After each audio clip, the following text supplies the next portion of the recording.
You take Candiace aside at the Wine with Wendy event. But we have to address the elephant in the room. I'm a little insulted that you continuously return to say that I should be against Monique. Let me tell you, young woman, that I coddled you a year ago. I protected you a year ago. What was your intention when you wanted to have a conversation with Candiace? My intention with Candiace was to let her know I love her, to let her know I understand that she doesn't respect nor appreciate my stance about not choosing between the two of them, but you know, to communicate to her that that was the position I was in. I think prior to that conversation with Karen, I was operating without a full understanding of where Karen was. And that's why I was very eager to be able to have that conversation. Well, as the conversation progressed, I felt like Candiace was demanding that I choose her over Monique. And I told her that would never happen. You have coddled Monique. You are choosing a side. No. As much as I can be a loving big sister or auntie to you, I will not be told what to say or think.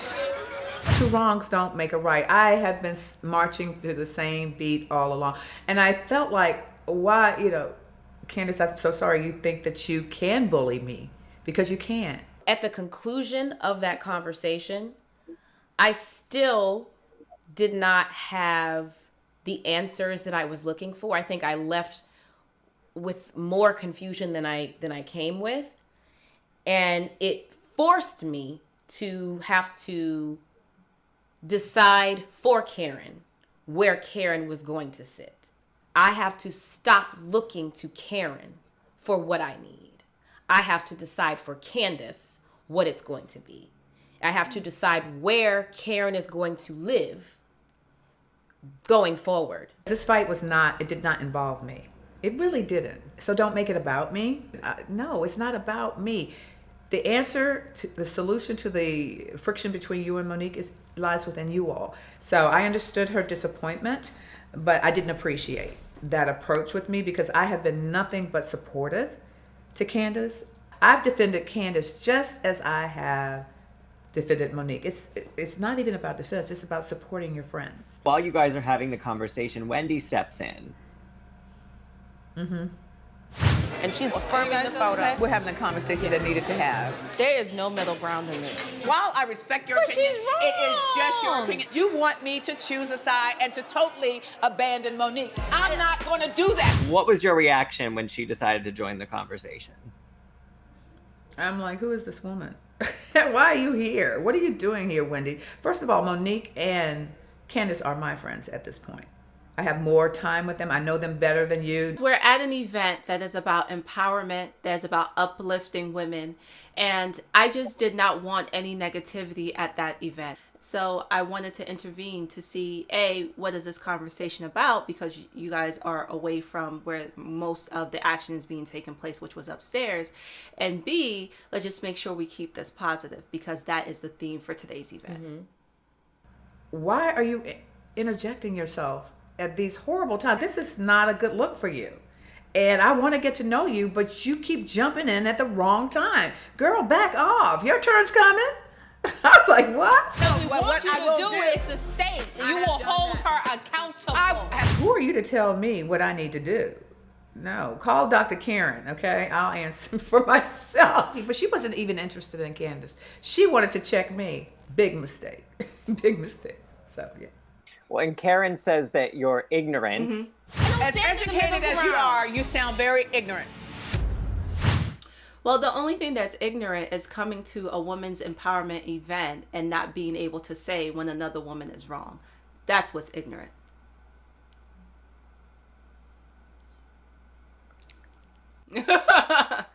She is not, for whatever reason, able to keep it real. And that's none of my business. Monique is at this time planning a live podcast. Okay. She extends an olive branch. She invites a lot of the women. You are very quick to say, I will absolutely be there. Absolutely. I was calling to see if you would like to come to the live podcast show. I'll be in the audience. Absolutely. Oh, I appreciate the support. Why did you feel like it was so important to support Monique at that time? You know, you keep asking me, why do I support Monique? Why do I support Monique? I support Candiace and Monique. Candiace didn't invite me into anything. I would have been there with bells on too. And please don't cut that out. I would have been there for her. This is not the time to abandon either Candiace nor Monique. So if Candiace had come up with something, I would have been there. It's very important that I be there for both my friends, whatever need that was. You know, when you were making those phone calls leading up to that event, what was your expectation? Well, when we left off at Karen's house, the notion was that I would take some time away and kind of work on me. And then, you know, if you have any group events, don't even worry about including me. It's all good. I just need to take a step back. So at the point where, you know, the ladies who did remain in the house, and they pretty much agreed and said, yeah, you know, I hope that everything works out. You know, they wished me well. I said, okay, cool. So I'm going to reach out to those ladies and extend the invitation. Giselle, I don't think you get an invitation, unfortunately. I wasn't going anyway, so. So I was really quite shocked when they turned down my invitation. I was just like, well, wait. So I thought that you understood why I wanted to take time. I didn't know that I was now being iced out. So that was the first time that I realized that, oh, okay, so now y'all don't want to be around me and y'all are icing me out. Okay, got it. I removed myself. I had no idea that I was also kicked out as well. I actually felt really put on the spot, and I was kind of like, okay, this is strange. Like, for her to personally call me and invite me to the podcast, like, you know, usually when we have stuff going on, it's like a flyer, and you just send the flyer and you're done with it. So I felt really put on the spot, and I just felt like I knew what kind of circus was taking place behind the scenes with regard to like all of the gossip, all the people, you know, just talking about what happened, but they don't really know what happened. And I was like, I just wanted to remove myself from that. Like, it was way too soon. You go from being judgmental, and then when I'm saying, hey, come around, let's catch up, let me update you, you don't want to see the update or the progress. You don't want to be an encouragement to the friendship or to the person. And I think Monique was saying something like, oh, and I've changed, I've learned a lot about myself. Like, I'm like, how did you change that quick? Like, how did things just quickly, you know, change overnight? Like, did you apologize to Candiace yet? Like, I didn't hear about it. So I just wanted to stay far away from it. Wow, like, that's pretty mean. I did my part. I extended the invitation, and if I'm not going to ever force anybody to be around me that doesn't want to be around me. But I was very much caught off guard just because I had no idea that they were giving me the exit. It was a missed opportunity for the girls to check in on their friend who is in trouble as well. And oh well. So at the live podcast, Ashley reveals to you that Karen was the one to tell Candiace that she should press charges. So when you heard that news, how did that make you feel? I was just like, wait, what? But I knew, I was like, all right, I appreciate it. Thank you for giving me the heads up. I definitely knew I needed to have a conversation with Karen just so I can hear all the details and her take on the conversation and how it went down, because it was in direct conflict as to what I felt her energy was as it pertained to her being in the middle of this whole craziness. This season, there has been a sort of new member of the cast, if you will, T'Challa. Who?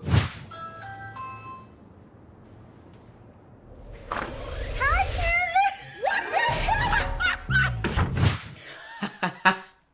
Karen! What is your opinion on T'Challa? He's a bird. That's my opinion. Why is he here? I don't care about T'Challa. T'Challa can I want him to fly go away. I remember the very first time I saw T'Challa, I was just like, is she really has a bird? Like, I literally was like, this is not real, right? She really has a bird. Oh my gosh, she's putting the bird on a leash. Oh my gosh, she's really taking the bird with her on her shoulders to Karen. I was like, oh my gosh, she really has a bird. Like, and trains it, potty trains it. I'm sorry, like that. Sorry. Monique can potty train, you know, any species. I actually have a very terrifying, seriously constricting fear of birds. So of all the pets that Monique could get, she just had to get a bird. And not just a bird that stays in the cage. She has to get a bird that flies all around, wants to come give you kisses and stuff. Like, oh, and it's cute. And I actually love seeing how Monique interacts with the bird. But I'm terrified of him. And he's a very nice bird. But, you know, Alfred Hitchcock has ruined it for me. Let me tell you something. T'Challa is the shadiest of the bunch. So yes, he is the shadiest, especially when he flew in and plucked the hell out of Wendy. I was like, oh my God. Yes. He was headed for the one that was causing the mess at that moment. So, you know, they say birds have that extra sense. Like, T'Challa is so shady with his little subtitles. Yep. You say hi, Daddy, Miss Daddy. Look at him. You bit at me. He said, don't touch her, she's mine. I gotta say, the subtitles, they are hilarious. Like, I had no parts in that. I had nothing to do with that, but it is hilarious. It was funny, you know, people have sort of jokingly said online, you know, I've seen comments on social media that, you know, T'Challa is the 8th housewife on the show. And it was really funny, like, as Kamar and his team were, you know, working through the episodes in editing and everything, you sort of realize that if T'Challa is in the scene, you have to keep tracking T'Challa, because this bird can't just, you know, be in a one shot, you know, sitting on Monique's shoulder and then you never deal with T'Challa again. You have to track T'Challa through the scene the way you would with any human character. So I guess we were kind of treating T'Challa like, you know, like a supporting character. I didn't think it was a big deal that I had a bird. I just wanted another pet. I haven't had a pet in some years, and my husband doesn't really like animals, and he said yes to a bird, so I ran to the bird shop and I got a parrot. But T'Challa's a real one. So I like T'Challa. And T'Challa, since our altercation in Newburgh, has since followed me on Instagram. And so all is forgiven. I have not yet followed T'Challa back because, you know, I still feel a little bit, you know, PTSD. But eventually I will follow T'Challa back. Almost hurt yourself. You almost hurt yourself. You say hi? He was knocked out in his cage. He's over here grumbling at me. He tried to fly and his leg got caught. You say hello? Say hi, baby. He's probably going to take off because he likes to go at his perch in the living room. You say hello? Say hi. Hey, girl. There he goes. T'Challa, oh my God. It's like he's another housewife. And he acts like it. Me and T'Challa have a long way to go. Candiace, any thoughts on T'Challa? Oh boy, Candiace.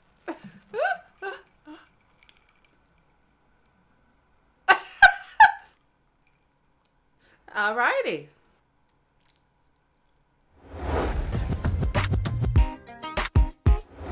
Gizelle and Juan, you guys do a little bit of ring shopping ahead of this engagement.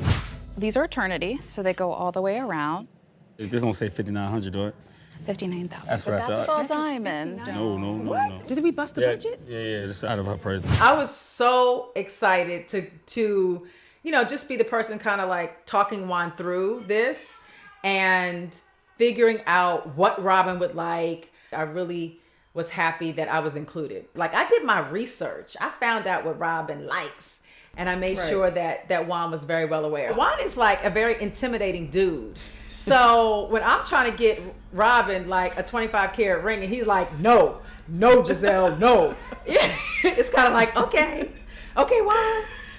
But I think he did a great job. You guys go out bowling, Robyn, the whole family, including your parents.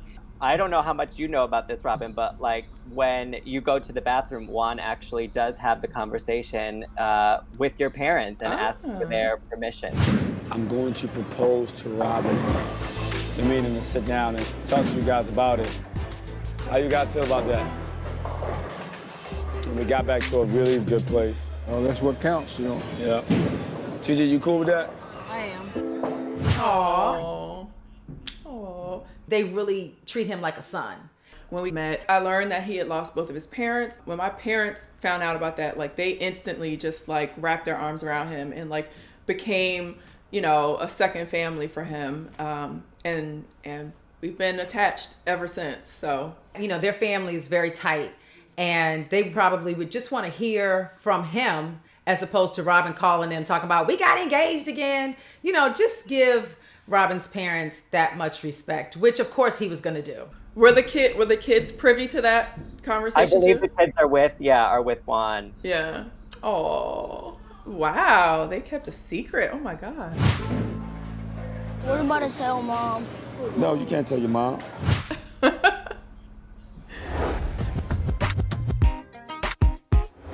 While Ray addressed his own business issues, I picked up the family, like the mortgage, the tuitions. I was in shock when I saw the first water bill. You don't understand. I have never paid a bill.